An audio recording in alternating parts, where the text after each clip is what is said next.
Hey there, I'm going to show you how to do a knitted cast on, and I'll show you a sample of what a knitted cast on looks like. This edge is from a knitted cast on.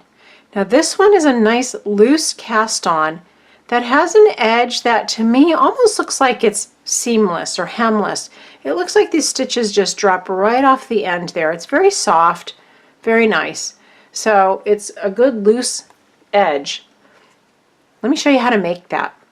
The knitted cast on, along with cable casting on and cable ribbed casting on, starts at the tail of the yarn and works into the working yarn. So whenever you're making something with lots of stitches to cast on, I love these types of cast ons because it just makes it error free. You can cast on as many as you need.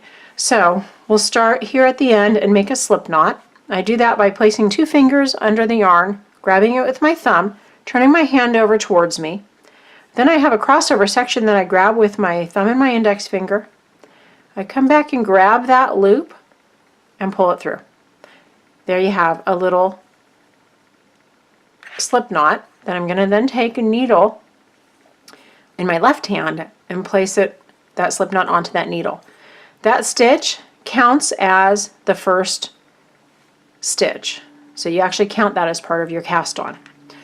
Now you're going to take your second needle and you're going to knit into this loop, and then once you take a knit stitch from that loop, you're going to actually place it back on the needle and do that over and over and repeat, and that's the cast on. It's really very easy. So I've got my slip knot and I've got my knitting needle, and I'm going to take it in from front to back. And then I'm going to grab the working yarn, wrap clockwise the stitch around that needle, bring that loop through, and I'm going to come from, as you can see I turn my hand over here, come from underneath and just place that loop back on my needle. So that is a knitted cast on, and you're just going to keep repeating that. So you're going to go into your loop from front to back and underneath the first needle, wrap clockwise, bring the loop that you're just forming up into the front and come back from underneath and put it back onto the first needle.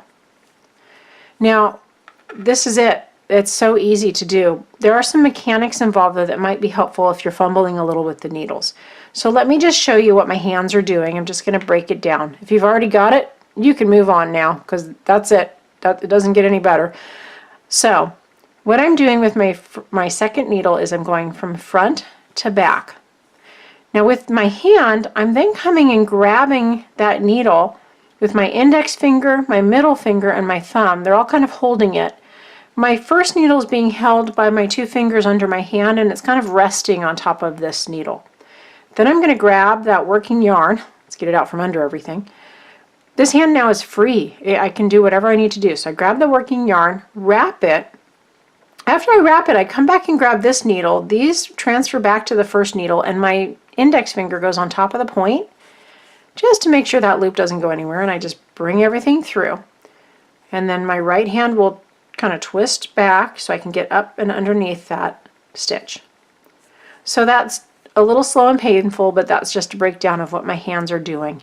That's it. That's a knitted cast on. It makes a really beautiful edge, and it's very functional for a lot of different stitches. Just bear in mind that it's a fairly loose cast on.